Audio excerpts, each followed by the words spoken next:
Lucas 5, 27 al 32. Y les invito, los que puedan, se ponen de pie, los que no, así sentaditos, no hay problema. Leemos juntos, hermanos, toda esta porción de las Escrituras. Dice así la palabra del Señor, Lucas 5, 27 al 32, unidos. Después de estas cosas salió y vio a un publicano llamado Leví, sentado al banco de los tributos públicos, y le dijo: sígueme. Y dejándolo todo, se levantó y le siguió. Y Leví le hizo gran banquete en su casa, y había mucha compañía de publicanos y de otros que estaban a la mesa con ellos. Y los escribas y los fariseos murmuraban contra los discípulos diciendo: ¿por qué coméis y bebéis con publicanos y pecadores? Respondiendo Jesús les dijo: los que están sanos no tienen necesidad de médico, sino los enfermos. No he venido a llamar a justos, sino a pecadores al arrepentimiento. Cierre sus ojos y pídale a Dios que Él le hable en esta hora. Señor, te doy gracias por la oportunidad que nos das de estar aquí en tu casa. Gracias, Padre, por este enorme privilegio, Señor. En tus manos ponemos, Señor, este tiempo en donde te rogamos a ti que vengas a hablarnos con tu Espíritu Santo a través de tu santa palabra, Señor. Que no sea palabra de hombre, sino que sea palabra de Dios, bendiciendo, llenando, tocando cada corazón de mis hermanos aquí presentes y de los hermanos que nos ven en línea, Padre. De los que por causa de fuerza mayor, oh Señor, sigue afectando en su casa con enfermedades, no pueden estar acá. Yo te pido que tú obres poderosamente, Señor, en la vida de todos, y que tu palabra, Señor, cumpla el propósito por el cual tú la envías en esta hora. Te lo ruego y te lo pido en el nombre de nuestro Señor Jesucristo y por los méritos de nuestro amado y bendito Salvador. En el nombre de Jesús te lo pedimos. Amén. Amén. Pueden sentarse, mis hermanos. Uno de los episodios o de los pasajes más conocidos de las Sagradas Escrituras es este. Se le conoce como el llamamiento de Leví o el llamamiento de Mateo. Uno de los que llegarían a ser uno de los 12 apóstoles o discípulos de nuestro Señor Jesucristo. Y la verdad es que es hermoso el relato por todo lo que contiene. Y vamos a ver 5 cosas alrededor, ¿verdad?, de este hermoso suceso que pasa a las orillas del mar de Galilea, hermano. Hoy vamos a meditar en este título: sígueme, el llamamiento eficaz. Dentro de los puntos o de los lo que se conoce como orden de la salvación, hay algo que se le llama llamamiento eficaz. Y hoy voy a enfocarme un poco en ello, sin meterme tanto en un asunto teológico, pero sí viendo lo que implica un llamamiento eficaz. O algo que está acompañado del llamamiento eficaz, que se llama la gracia irresistible de Dios. Una gracia que es imposible resistirla. ¿Por qué? Porque en la Biblia encontramos a un Dios, hermanos, óigalo bien, que es soberano, que es poderoso, que Él es el que manda, que Él es el que ordena, que Él es Señor de señores. Y eso implica que Él tiene la capacidad de dar órdenes y de decidir y de mandar y de hacer cosas, aunque a veces el hombre pudiera en un momento dado resistir.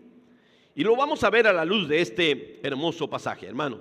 Primero que nada, encontramos, hermanos, el relato que se da, ¿verdad? Aquí en este pasaje, en Lucas 5, 27, dice el pasaje: después de estas cosas salió y vio a un publicano llamado Leví. Verso 27. Lo vio sentado al banco de los tributos públicos y le dijo: sígueme. Después de estas cosas, ¿de qué cosas? De las que vimos hace aproximadamente 15 días. Cristo acaba de sanar a un paralítico, que bajaron por el techo de la casa, y que ese paralítico, en vez de primero darle salud y decirle: toma tu lecho y vete a tu casa, lo primero que le ofrece es el perdón de los pecados. Y veíamos que a la luz de la Biblia y de nuestro Señor Jesucristo, esa es la necesidad más grande del hombre, que el ser humano tenga perdón de pecados. Y eso sucedió y la gente glorificaba a Dios y se maravilló por lo que hacía, aunque ahí estaban los fariseos para criticarlo, diciendo: ¿quién te crees tú que perdonas pecado? Pero ahora, hermanos, después de ese suceso, que fue en una casa, allá en Marcos nos dice, hermano, que el Señor Jesucristo salió y que andaba a la orilla del mar de Galilea. Por ahí hay quienes hablan, hermanos, que esa era la carretera internacional entre Siria y Egipto, y que era una forma donde había mucho movimiento. Por lógica, allá había una aduana y había alguien que, por lógica, para que dejara pasar a alguien ahí con mercancía o con productos de un país a otro, o meterlo a la misma Galilea o al mismo Jerusalén, hermano, perdón, al mismo Israel, tenía que pasar por esa mesa de tributo público. Ahora, es interesante esto, ¿por qué? Porque dice la Biblia que Jesús sale y vio a un publicano llamado Leví. Lo vio. Hermano, los datos que nos da el pasaje es que ese suceso aproximadamente pasa un año después de que Jesús inició su ministerio. Ya Jesús llamó a Pedro, a Andrés, a Jacobo y a Juan. Y ahora, hermanos, va a llamar a uno más del grupo de los que van a formar, ¿verdad?, su equipo ministerial. Pero todos los comentaristas creen que Jesús ya había pasado en otras ocasiones por ahí y ya había visto a Leví. Solo que no era el momento, no era el tiempo de ofrecerle o de hacerle un llamado eficaz. Fue en esta ocasión, después de ese gran milagro, después de ese suceso, que Jesús sale de la casa y vio a ese publicano llamado Leví. Mateo 9:9 nos dice que era Mateo. Y toda la porción de la Biblia, los otros evangelios señalan que Leví era Mateo.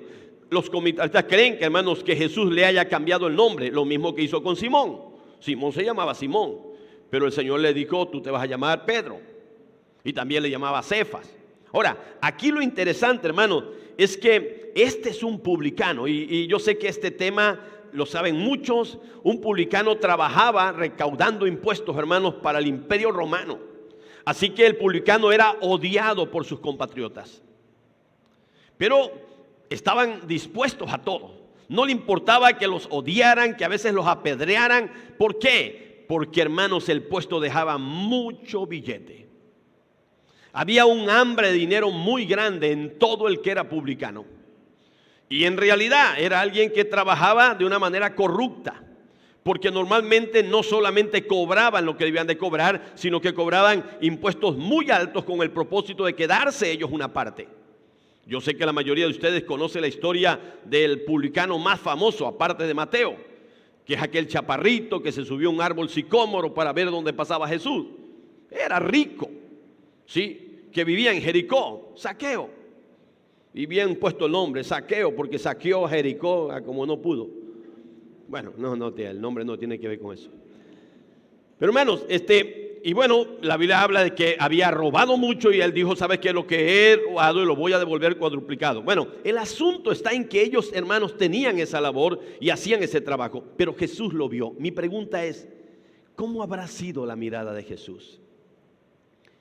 ¿Qué es lo que ve Jesús cuando ve a un hombre sentado en una mesa de tributo público? Un hombre con mucho dinero, con una buena posición, con un buen trabajo, con muchas comodidades, hermano, con un concepto de autoridad, porque estaban rodeados normalmente los publicanos de alguaciles o de soldados romanos. ¿Por qué? Porque era un trabajo que hacían para el imperio, y como a veces los atacaban, tenían que estar protegidos. Así que el tipo se sentía protegido, se sentía seguro, aunque le echaban pedradas y a veces, ¿verdad?, grillas, pero él se sentía bien.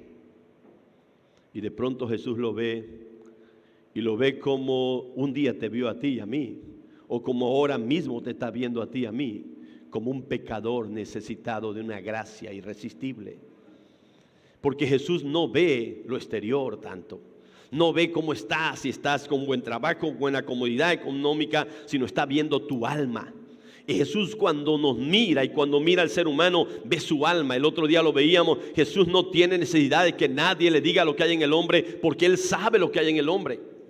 Él conoce lo que hay en el ser humano. Él sabe lo que hay en ti. Mi corazón es engañoso y me puede engañar a mí mismo, pero a Dios jamás lo va a engañar. Y la mirada de Cristo penetra.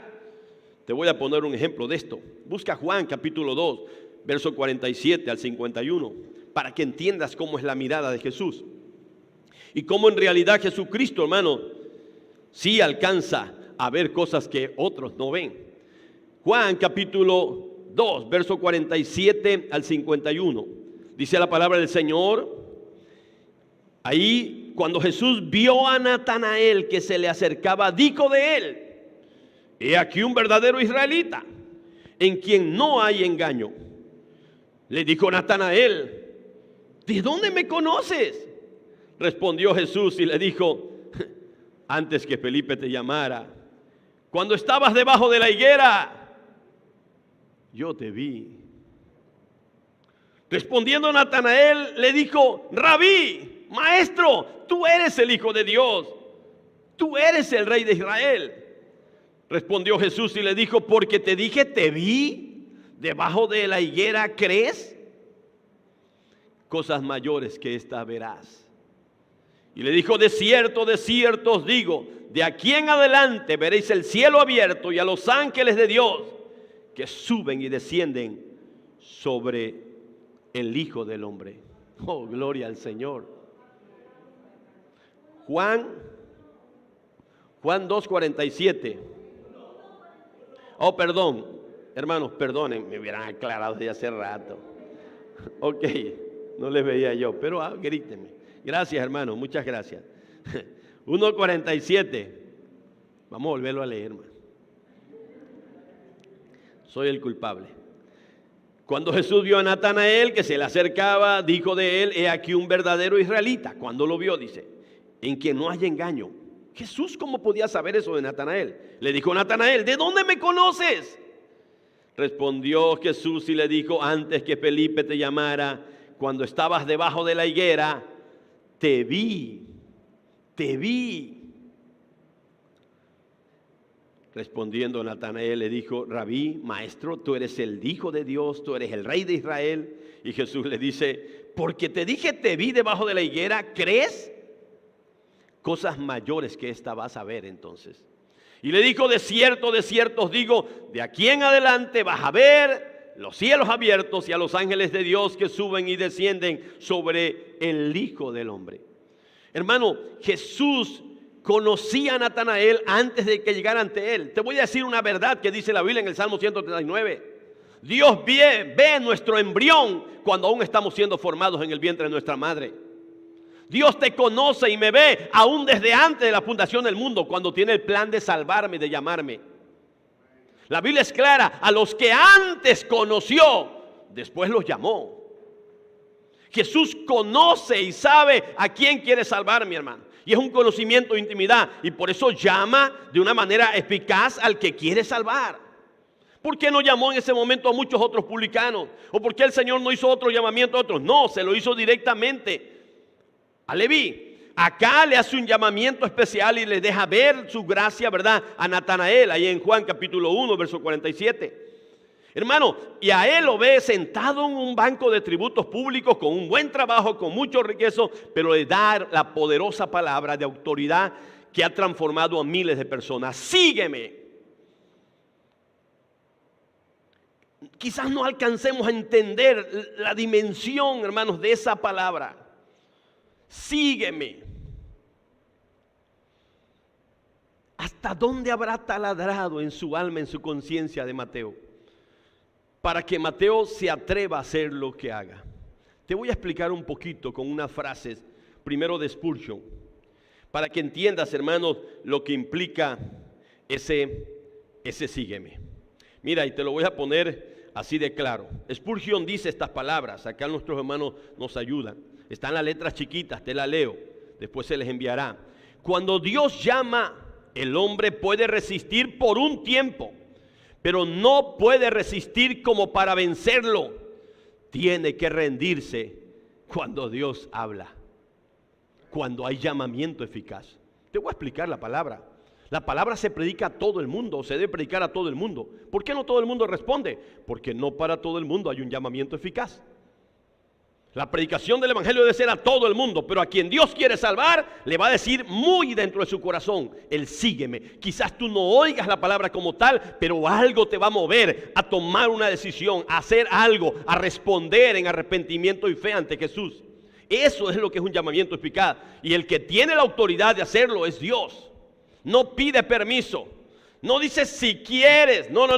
Cuando en verdad quiere salvar, Él dice sígueme. O Él te tumba del caballo, o Él hace una crisis en tu vida a tal grado que te rindas ante Él y vengas a estar dispuesto a seguirlo. Mira, Luis Méndez dice esta palabra, hermanos, y la dice muy claramente. La segunda frase: Dios no nos pide opiniones, Dios nos da órdenes. Esta es una orden. Este es un verbo imperativo. En el griego se oye más fuerte. No te estoy preguntando si lo quieres hacer o no, sígueme.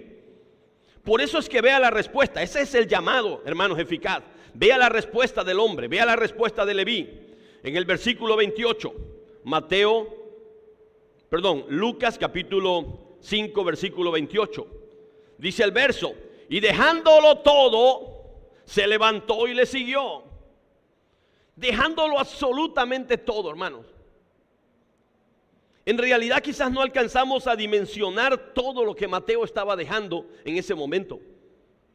Y bueno, el texto o lo que implica el pasaje es que no es que dijo, mira Señor, espérame, como en la Biblia hay el relato de otros discípulos allá en Lucas 9, que cuando el Señor le dijo sígame, le dice sí, pero espérame que primero vaya y entierre a mi padre. Y a otro le dijo sí, pero espérame que primero vaya y me despida de mi familia. No hay forma de despedirse de nada. Cuando el Señor dice sígueme, es una decisión, hermano, que tú vas a ir a los pies de Cristo y no va a haber forma en cómo te puedas resistir. ¿Por qué? Porque su voz, su llamado es irresistible. Hay una gracia irresistible, que es lo que recibió Mateo. Por eso, dejándolo todo, se levanta y lo sigue. Hace algunas semanas vimos el llamado de los pescadores en Lucas, en el capítulo 5, en el versículo 11. Lucas capítulo 5, versículo 11. Y cuando trajeron a tierra las barcas, dejándolo todo, le siguieron. Y sabes que aquí en este episodio del mar de Galilea, cuando Jesús hace la pesca milagrosa, no es que el Señor haya usado la palabra sígueme, no. Simple y sencillamente, hermanos, cuando vieron el milagro tan grande, Pedro cayó postrado a sus pies, le dijo apártate de mí que soy pecador. Y cuando llegan a la orilla, ellos toman la decisión total y completa de dejarlo todo y de seguir a Jesús. Porque Jesús llama de muchas maneras. Llama a través de distintos sucesos, de distintas experiencias. Hermano, dejándolo todo, lo siguió. Así que no es cuando la persona quiera seguirle. No, sino cuando el Señor llama.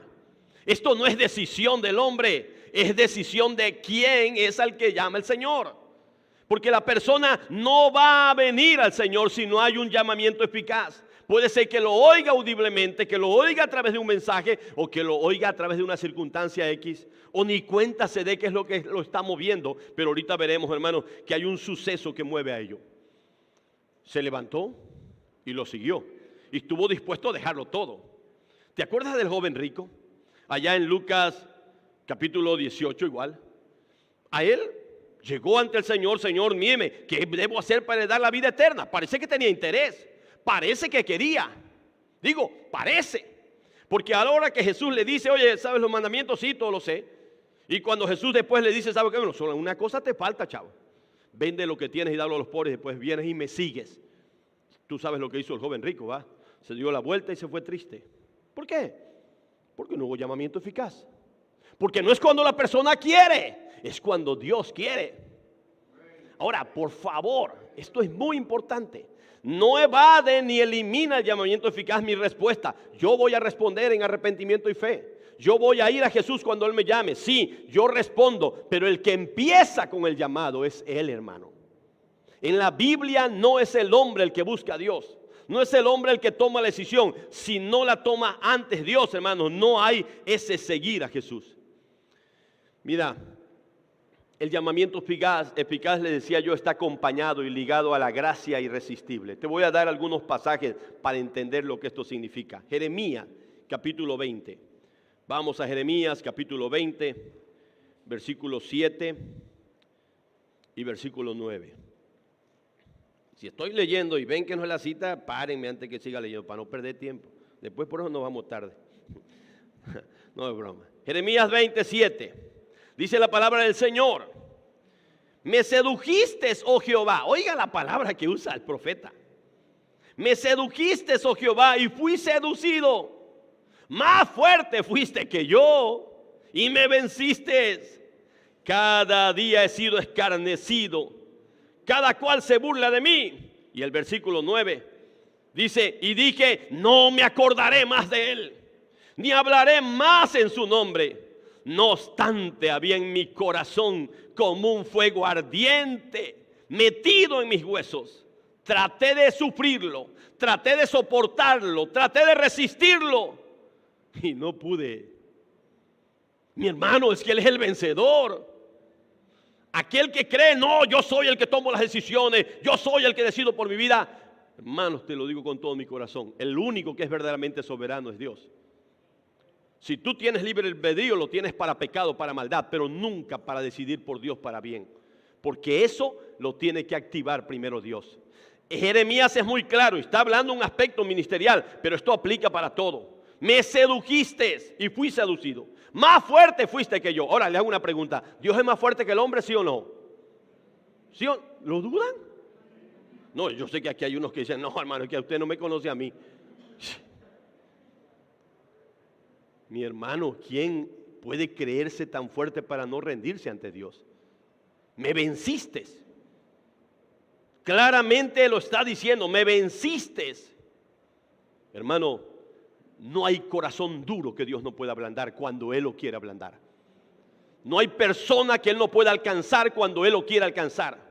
Porque Dios es el que dice, sígueme. Y cuando dice, sígueme, la persona está dispuesta a dejarlo todo y seguirlo. Esto nos lleva a pensar varias cosas. Vamos a Juan capítulo 6. Los versos que tanto se enseñan y se usan, hermanos, para enseñar gracia irresistible y para enseñar llamado eficaz y para enseñar que toda obra de salvación empieza por Dios. Juan capítulo 6, versículo 37. Y después el verso 39 y el 45. Vamos a leerlos así salteados para no tardar. Todo lo que el Padre me da, vendrá a mí. Y al que a mí viene, yo no le echo fuera. ¿Por qué? Porque si ya viene a mí, dice Jesús, es porque el Padre lo trajo. Es porque el Padre se lo puso en su corazón. Es porque el Padre lo movió a moverse. No, yo no lo voy a echar fuera, dice Jesús. Versículo 39. Y esta es la voluntad del que me envió, que de todo lo que me diere, no pierda yo nada, sino que yo lo resucite en el día postrero. Mira, todo el que viene a mí no se va a perder si en verdad Dios lo trae. ¿Por qué? Yo lo voy a resucitar en el día postrero. Hay seguridad de una eternidad con Dios, hermanos. Es tan clara la palabra. Y mire el versículo 45. Escrito está en los profetas y serán enseñados todos y serán todos enseñados por Dios. Así que todo aquel que oyó al Padre y aprendió de Él, ¿qué dice? Tú dices, hermano, pero es que yo no es que haya escuchado una voz. Sí, ni cuenta te das qué es lo que te movió a reaccionar, a tomar actitudes diferentes. Y dice, no, fue yo mi propia decisión. No, hay una obra de gracia que tú no te das cuenta. Es la gracia irresistible que está haciendo un trabajo, haciendo una obra de restauración. Hermano, no, pero yo me arrepentí. Sí, pero te arrepentiste porque Dios te convenció de pecado. Porque el que convence de pecado, de justicia y de juicio es el Espíritu Santo de Dios. Y si Él no convence, nadie se puede arrepentir. ¿Lo entiendes, hermano? Es Dios el que te mueve al arrepentimiento a través de un convencimiento de que estás en pecado. ¿Por qué se busca todo eso? Porque en la Biblia lo que se busca es que toda la gloria sea para Dios. Esto no es de nosotros, esto es de Dios, amén. No por obras para que nadie se gloríe. Porque el problema del hombre es que nos gloriamos. No, yo encontré a Dios. ¿Quién te dijo si Dios no estaba perdido? Si el perdido eras tú. Él vino a buscar y a salvar lo que se había perdido. ¿Cuántos estaban perdidos aquí? A ti te vino a buscar y nos encontró y nos llamó.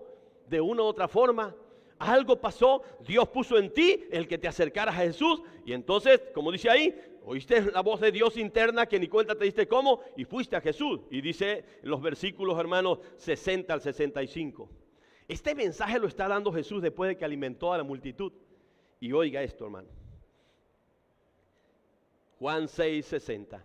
Al oír muchos de sus discípulos dijeron, dura es esta palabra. ¿Quién la puede oír? Te lo voy a explicar así. Duro es este mensaje. ¿Quién lo puede entender? Cuesta trabajo entender, no, porque siempre hemos creído que somos nosotros los que decidimos. Que somos nosotros en donde está el control. No, mi hermano. Jesús está enseñando en todos los versos anteriores que si el Padre no inicia una obra, nadie va a ir a Él. Dura está esta palabra. ¿Quién la puede oír? Dice el 61, sabiendo Jesús en sí mismo que sus discípulos murmuraban de esto, les dijo, ¿esto os ofende?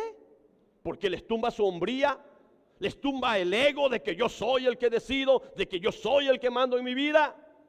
Pues, ¿qué si vieres al Hijo del Hombre subir a donde estaba primero? El Espíritu es el que da vida. Oiga cómo se los explica, hermano. La carne para nada aprovecha, no es una acción que tenga que ver con la voluntad del hombre. Como también lo dice en Juan capítulo 1, esto no es de voluntad de hombre ni voluntad de varón, es por voluntad de Dios. Y mira aquí como lo dice el 63, el Espíritu es el que da vida, la carne para nada aprovecha. Las palabras que yo os he hablado, ¿son qué, hermano? Y es que la palabra de Cristo tiene un poder de dar vida. Cuando Cristo nos habla la palabra, se produce en nosotros regeneración. Y es en base a eso que podemos oír el sígueme, muy en el interior. Y entonces venimos a Dios. Y Él está diciendo, es que la palabra que yo les hablo son vida, son espíritu de vida. Pero hay algunos de vosotros que no creen. ¿Hay responsabilidad en el hombre? Véalo. Porque Jesús sabía desde el principio quiénes eran los que no creían. ¿Y quién le había de entregar? Y dice, hermano, ¿y esos que no creían? No hubo un llamamiento eficaz para ellos. Porque si lo hubiera habido, hermano, óigalo bien, ellos no hubieran resistido a creer en Jesús, hubieran creído y ni siquiera Judas hubiera estado ahí, pero no hubo un llamamiento eficaz porque para ellos había un plan diferente. Y dice el 65, y dijo, por esto os he dicho que ninguno puede venir a mí si no le fuere dado del Padre. ¿Te acuerdas la reacción de Pedro? Cuando ve que todos se están yendo atrás. Y llega Pedro y llega a los discípulos y le dice, Señor, porque Jesús pues claro, hermano. Dice desde entonces, el verso 66, desde entonces muchos de sus discípulos volvieron atrás y ya no andaban con él. Dijo entonces Jesús a los 12, ¿queréis acaso iros vosotros? Váyanse. A ver si se van a poder ir. Esto es bien chistoso. Sí, váyanse, a ver si pueden. Respondió Simón Pedro, dígalo conmigo, hermano, y dígalo. Vamos, piensa que Jesús nos está diciendo, ¿hay alguien aquí en Monte Cienella quiere salir? Le pedimos al diácono que abra la puerta. Si dice esta palabra, no me está dando mi hombría, yo pensaba que yo era el que decidía, hermano, y me está sacando de onda. Ahí está la puerta abierta. ¿Se quiere? Pero nosotros tendremos que decirle lo que le dijo Pedro. Señor, es Señor. ¿Cuántos creen que Él es el Señor? Y Él es el que manda, amén. Entonces le preguntamos, Señor, ¿a quién iremos? Verso 68. Señor, ¿a quién iremos? Tú tienes palabras de vida eterna y nosotros hemos creído y conocemos que tú eres el Cristo, el Hijo del Dios viviente. Aleluya. Mi hermano, la gracia es irresistible. Y cuando hay gracia irresistible hay llamado eficaz. Yo sé que muchos conocen Filipenses 2:13, pero por el que no lo conozca, que acabe la palabra de hacerle entender esta gran verdad, hermano. Cuando Dios llama, cuando Dios produce, cuando alguien viene a Cristo, no viene por casualidad, no viene porque es que tuve una intuición, es que algo me movió, es que algo, ¿sabes qué es ese algo? Filipenses en el capítulo 2, en el versículo 13, dice la palabra del Señor, muy conocido, porque Dios es el que en vosotros, ¿qué hace? Produce así el querer como el hacer por su buena voluntad.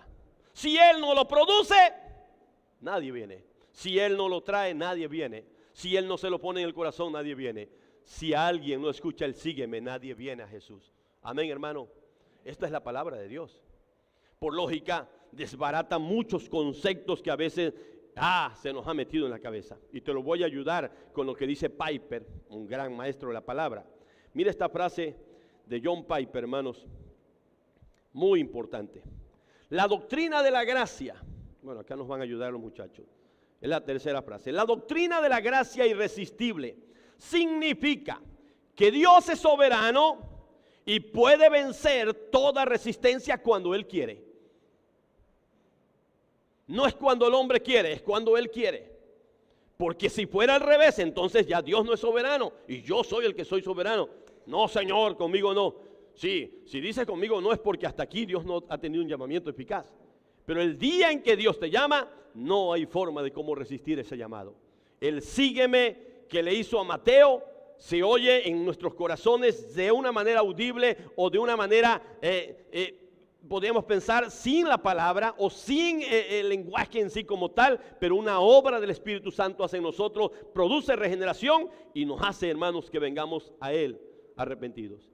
Y Spurgeon dice otra frase interesante en base al pasaje que acabamos de leer de Juan capítulo 6 versículo 44. Nadie puede venir a mí. Mira cómo dice Spurgeon, la frase 4.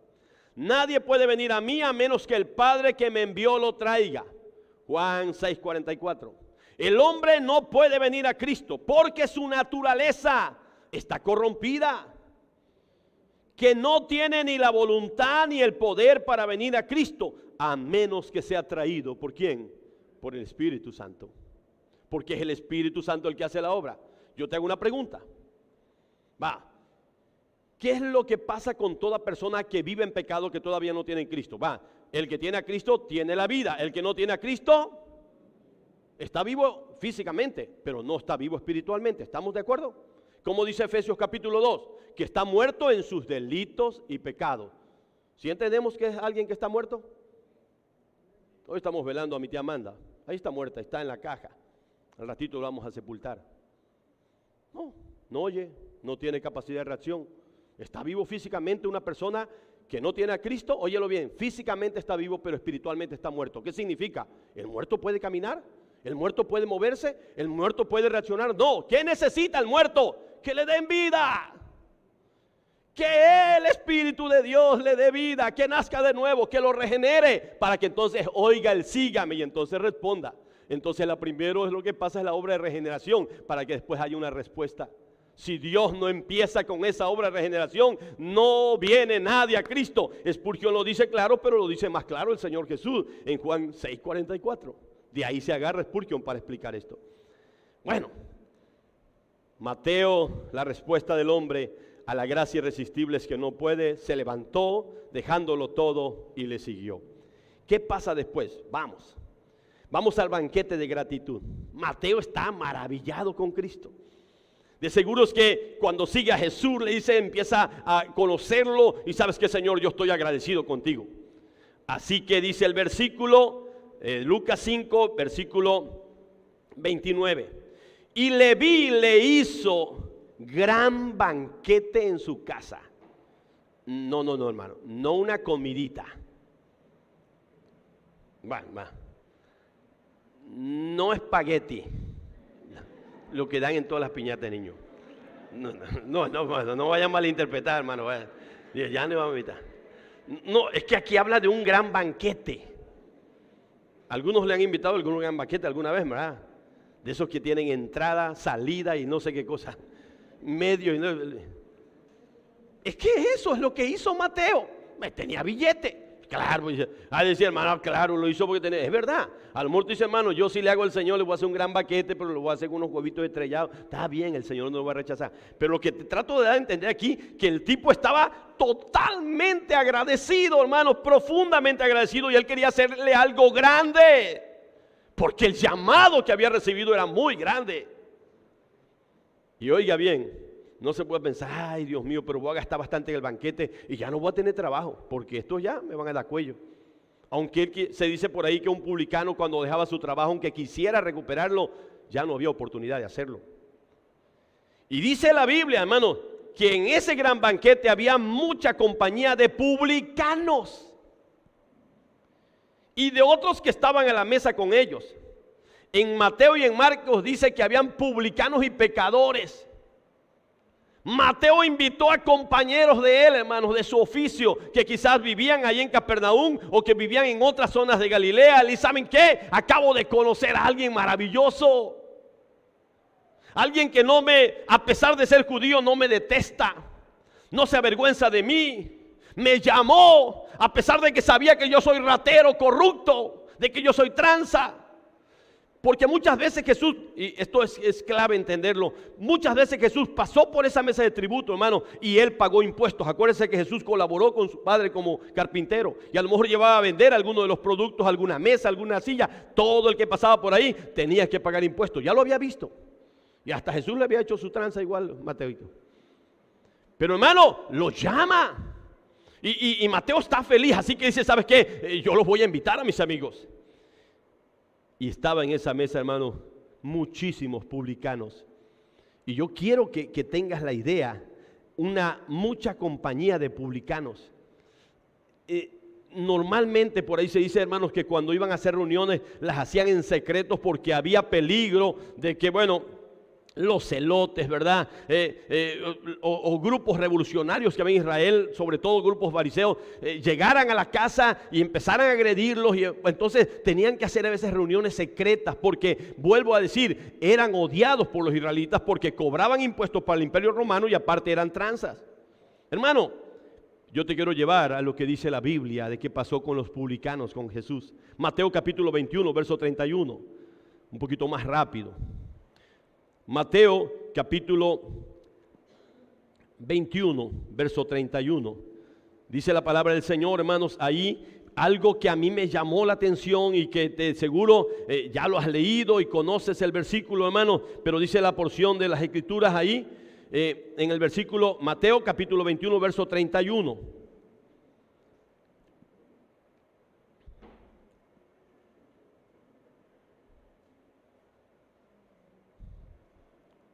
Dice el versículo, ¿cuál de los dos hizo la voluntad de su padre?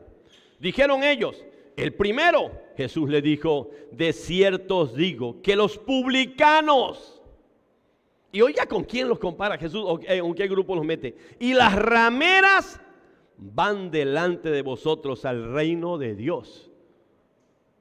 ¿Sabes lo que Jesús está diciendo?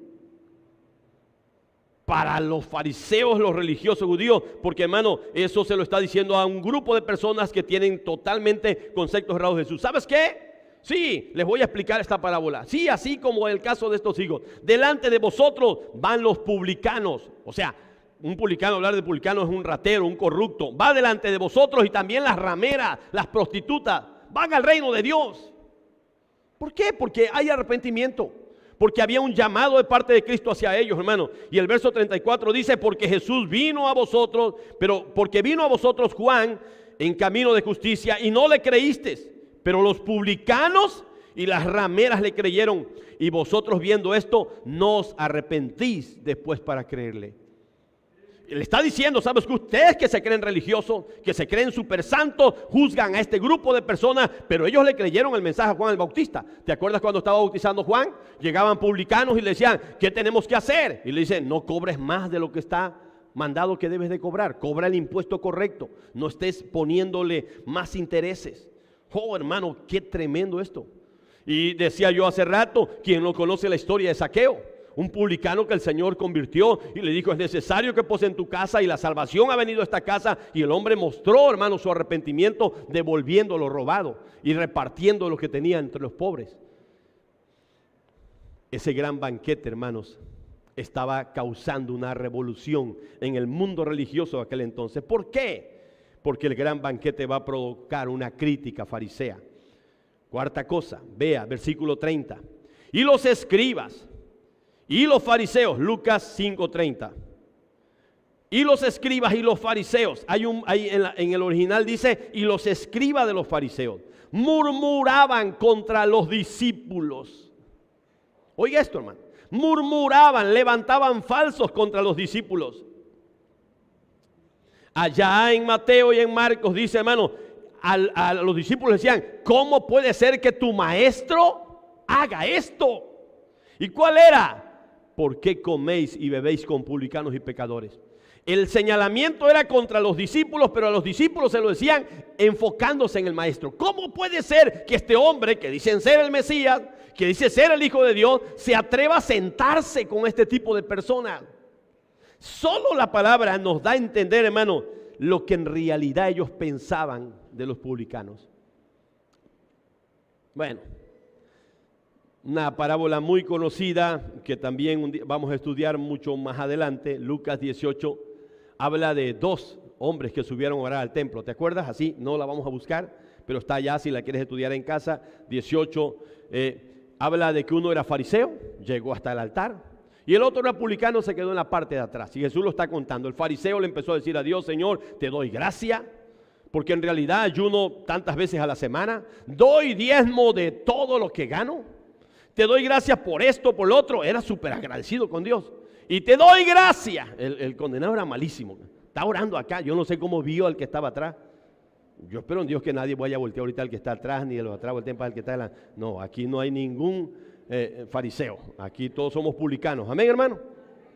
Pecadores que venimos buscando la gracia de Cristo para que nos perdone. Así que no sé cómo lo ve y le dice al Señor, y te doy gracias porque no soy como aquel publicano. Y allá atrás estaba el hombre que se golpeaba el pecho.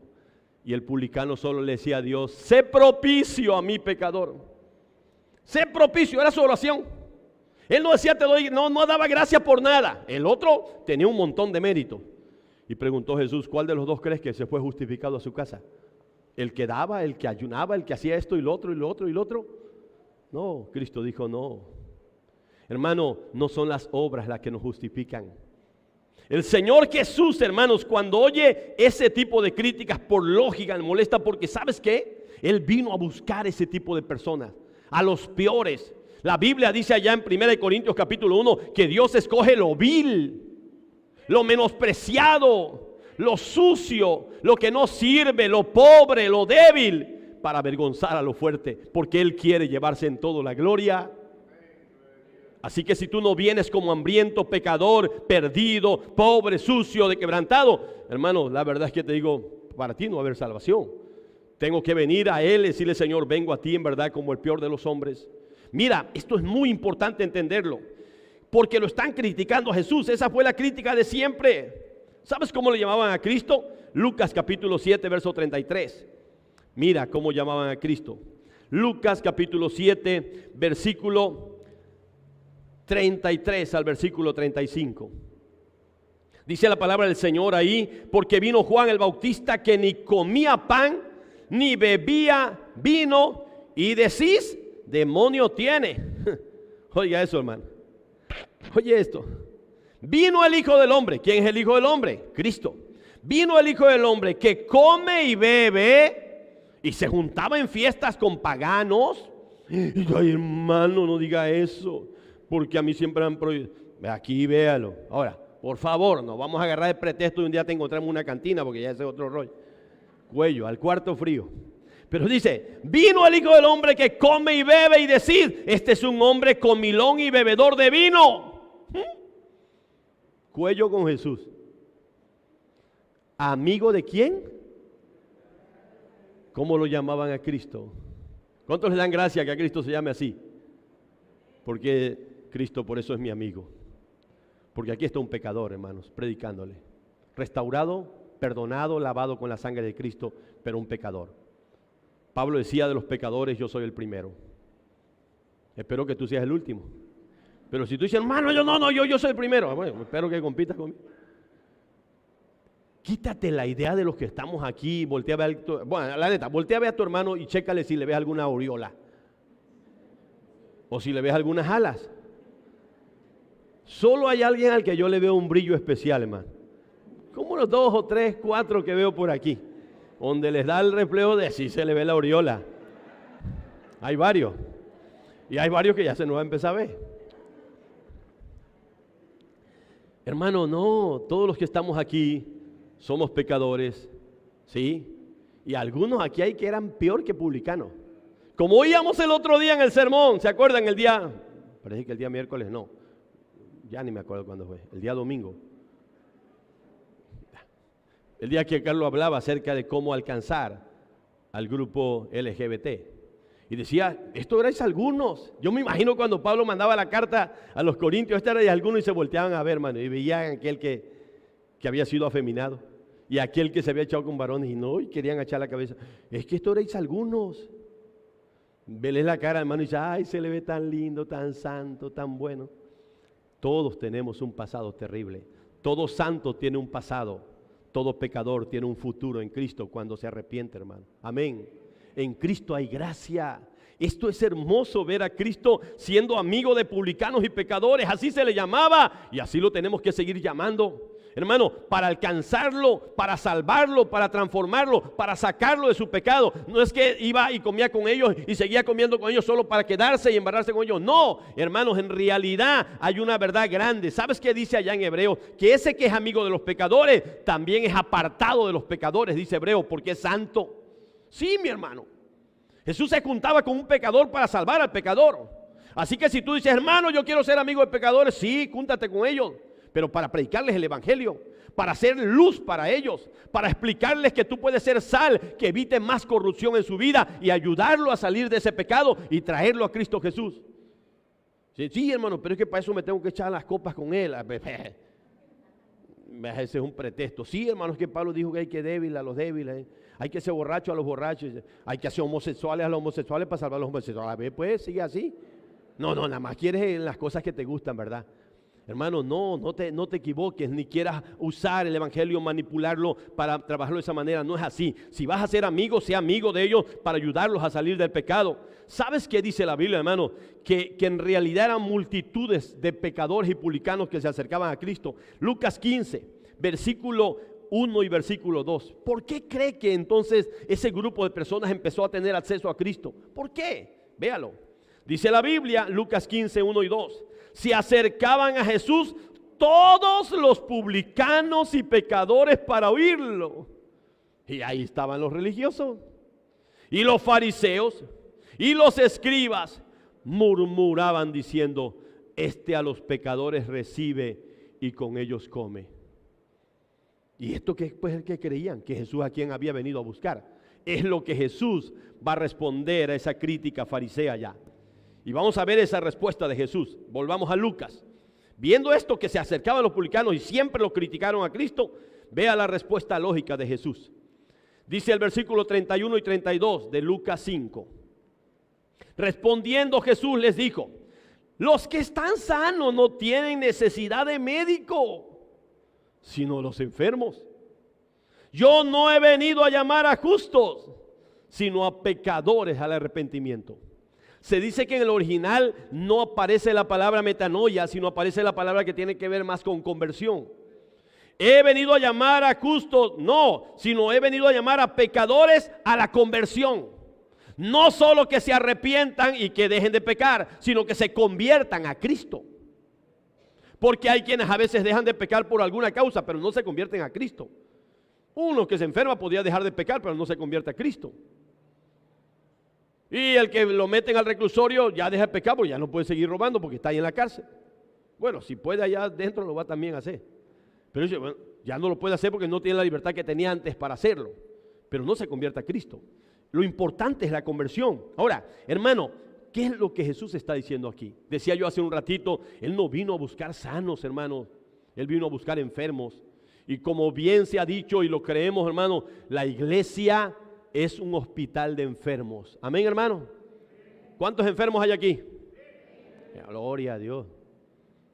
De los pecadores yo soy el primero, dice Pablo allá en 1 Timoteo 1:15.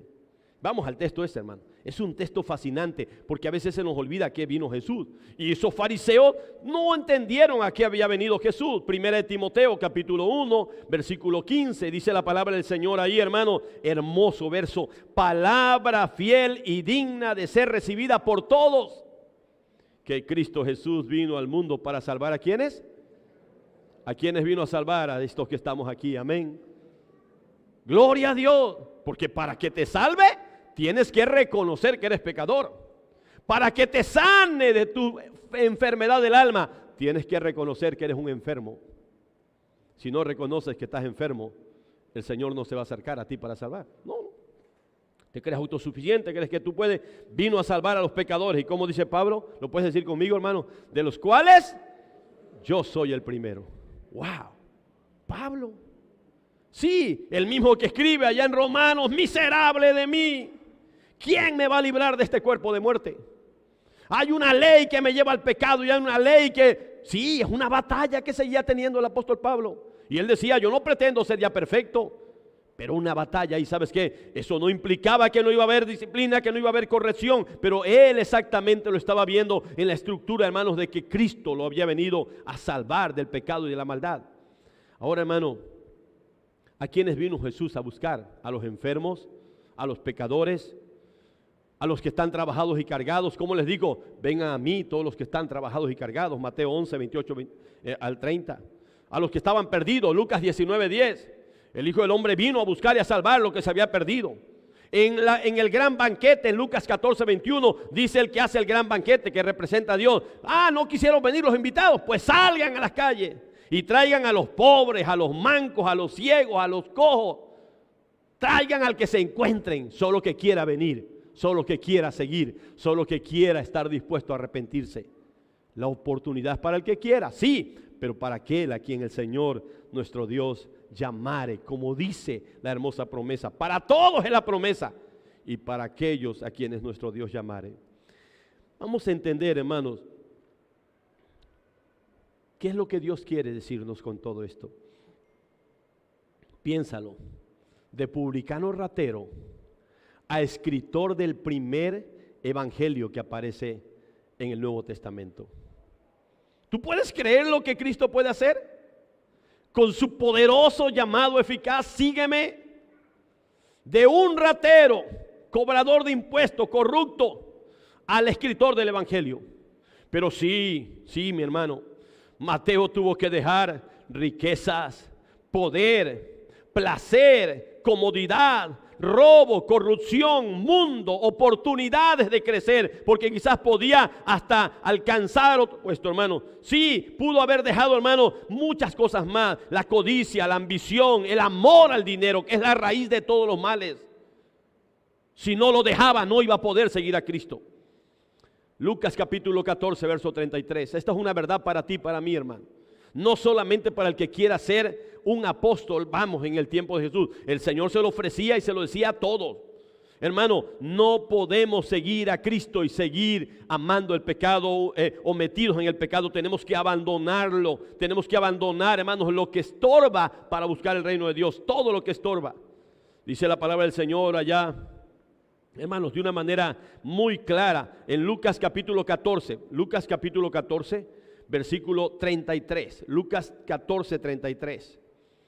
Así pues, cualquiera de vosotros, oye,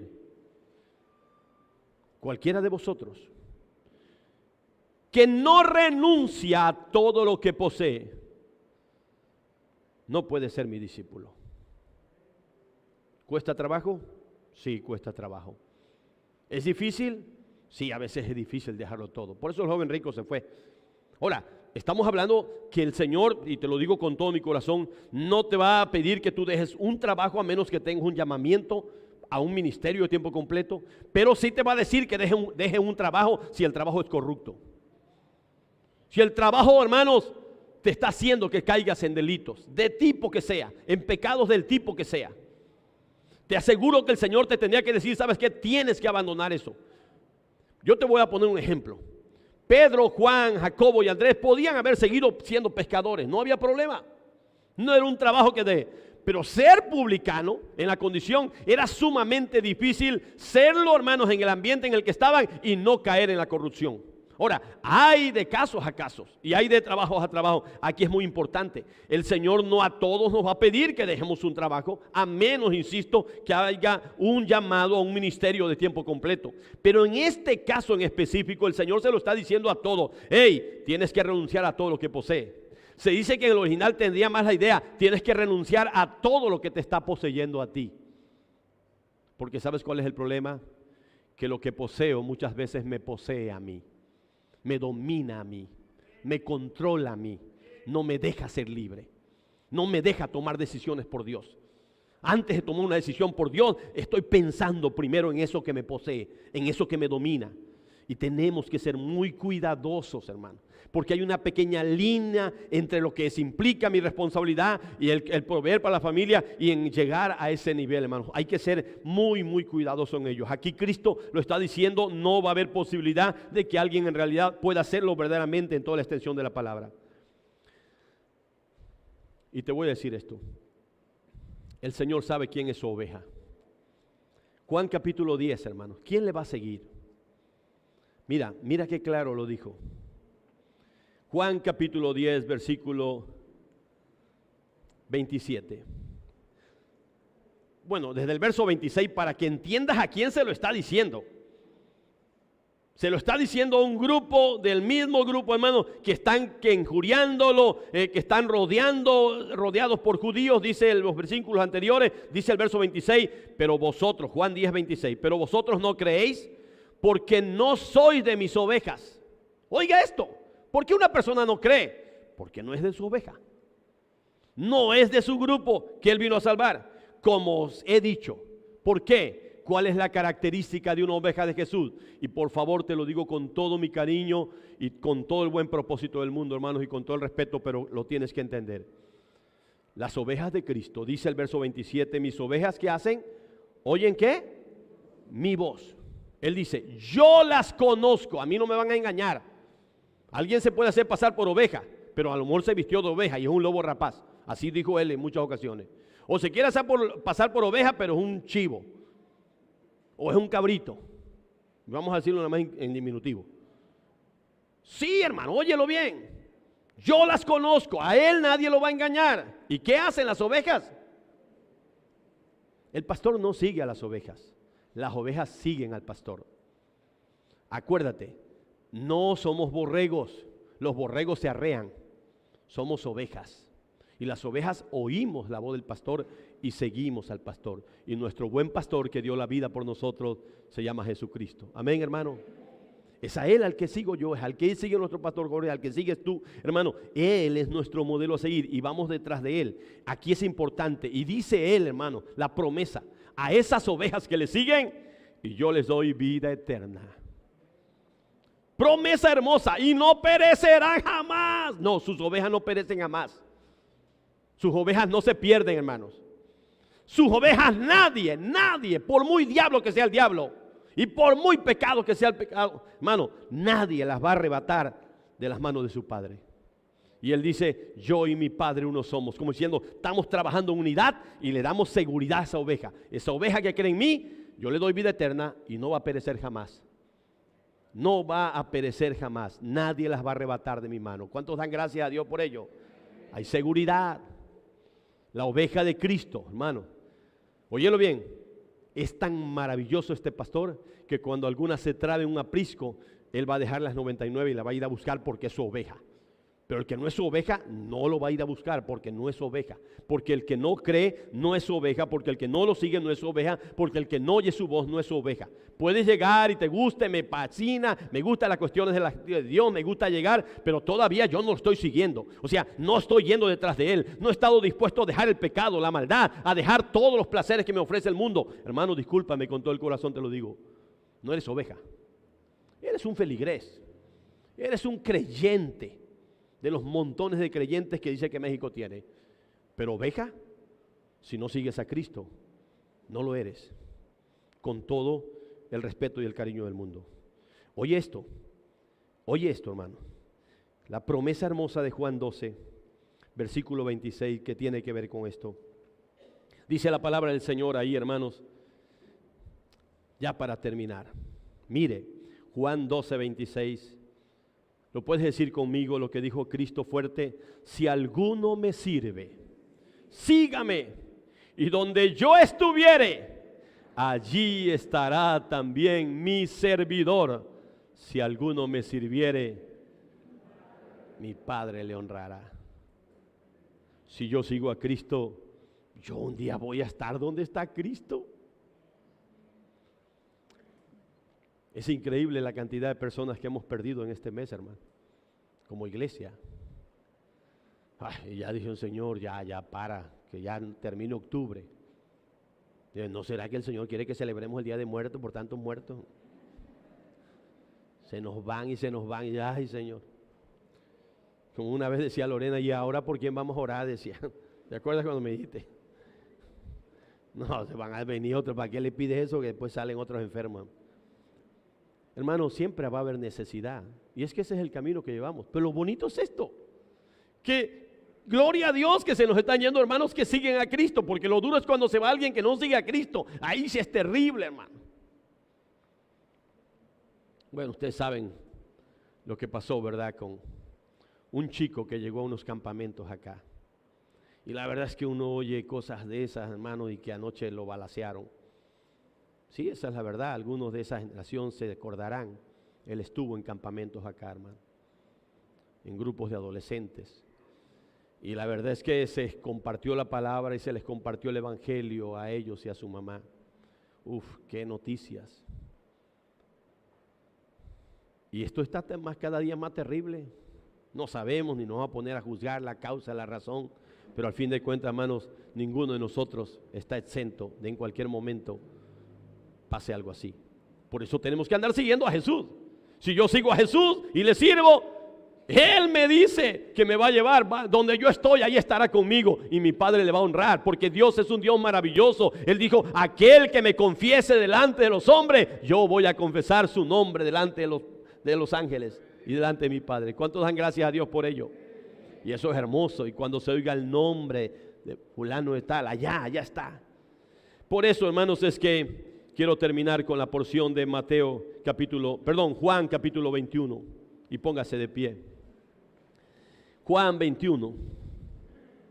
Y digo póngase de pie porque si no le pone de pie les voy a dar otro texto más después. Y va a decir, ya aunque ya iba a acabar. Ya si ya les veo de pie y ya no puedo seguir. ¿Te acuerdas de Pedro? Y eso hace algunas semanas que hablamos del seguimiento de Pedro, lo mencioné. Mira, Juan capítulo 21, versículo 19. Dice la palabra, está hablando con Pedro el Señor. Esto dijo dando a entender con qué muerte había de glorificar a Dios. ¿Quién? Pedro. Porque le dijo, te van a ceñir y te van a llevar donde tú no quieras. 21, 19. Esto dijo dando a entender con qué muerte había de glorificar a Dios. Y dicho esto, le añadió. ¿Y qué le dijo a Pedro el Señor? Pero te estoy diciendo la verdad, te van a matar. No es fácil el camino de Dios. Te van a matar, Pedro, pero sígueme. Nadie está exento que no vayamos a morir. Vamos a morir, pero sígueme. ¿Vas a morir, hermano, un día si Cristo no viene antes? Sí, pero sígueme, dice Jesús. Porque es lo mejor que puedes hacer. Oye su voz. Oye la voz de Cristo llamando a Mateo. Sígueme. Y está dispuesto a dejarlo todo. El pecado, la maldad, lo que te esté estorbando. Juan capítulo 21, y lo explicamos la otra vez. Capítulo 21, verso 21. Dice la Biblia que Juan está siguiendo a Pedro y al Señor cuando va el Señor hablando con Pedro. Y dice el verso 21, cuando Pedro vio a Juan que lo seguía el discípulo amado, dijo a Jesús, Señor, ¿y qué de este? Ahora, vamos a hacer un ejercicio. Voltea a ver quién está atrás de ti. Vamos a hacerlo, en verdad, voltea a verlo, voltea. No es broma, hermano, hágalo. Voltea a ver quién está atrás de ti, no tengas pena. Voltea. Vamos, ¿ya viste quién está atrás de ti? Bueno, o al lado de ti, no. Ya, dice, es que tengo más confianza al que está a mi lado. Y si es tu esposa, ¿y qué de esta, Señor? Y muy despectivo, ¿no? Y la esposa va a decir, Señor, ¿y qué de este? Como diciendo, ya hablaste de mí, pero ¿y qué de este? No. Bueno, y vea, algunos que se tienen tirres y dicen, ¿y qué de este, Señor? Ya van a agarrar esta bronca. No, vamos. Lo hacemos. ¿Y qué de este? Y el Señor nos va a responder. Oiga, verso 22, Jesús nos dice a todos, si quiero que Él quede hasta que yo venga, o sea, que Él no muera, o que Él siga viviendo, y que Él vea mi regreso, mi reino, porque Juan iba a escribir Apocalipsis, dígalo conmigo, ¿qué a ti? ¿Sabes en unas palabras más fuertes? ¿A ti qué te importa, man? Deja de meterte en la vida de otro. Tú sígueme. Sígueme tú. Deja de estar pensando, ay, si hubiera venido aquel, no vino. El llamado eficaz hoy es para ti si lo quieres recibir. ¿Cuántos quieren seguir a Jesús, hermano? Solo levanta tu mano. Dile, sí, Señor, yo estoy entendiendo que me estás llamando a seguirte y quiero seguirte. A pesar de que quizás me diga, a lo mejor me llamas al sufrimiento, al dolor. O me llamas y al otro no lo estás llamando y al otro le va a ir mejor a mí. ¿Y qué de este? Sígueme tú. Adrián, sígueme tú. Olvídate ya de los que está pasando. Vamos a seguir a Jesús, hermano. Es lo mejor que nos puede pasar. Señor, te doy gracias. Gracias por tu palabra. Gracias por tu llamado eficaz. Gracias porque un día, Señor, tú hablaste a mi corazón. Porque tú un día hablaste al corazón de mi hermano. Y quizás aquí, hoy, en esta hora, estás hablando al corazón de muchos más. Algunos que quizás, Padre, han pensado que podían estarte siguiendo, pero a lo mejor no han escuchado tu voz y no te han seguido de cerca y solamente, Padre, llevan una relación de lejos contigo. Y hoy le estás diciendo, sígueme, ya no te apartes, ya no te alejes, sígueme. Porque si eres mi oveja, tienes que oír mi voz y mis ovejas oyen mi voz y me siguen. Y entonces tú les vas a dar vida eterna y les vas a dar seguridad de que no se perderán jamás. Señor, pero Padre, trata con cada uno de los corazones aquí presentes. Gracias porque llamaste a Mateo y a través del llamamiento de Mateo, Señor, nos estás llamando a nosotros y nos estás diciendo, sígueme, Adrián. A pesar de lo que pase, a pesar de que estemos viendo la muerte de seres amados tan de cerca y se nos va uno y la otra semana otro y ya no quisiéramos, Señor, pero Señor, tú nos seduces.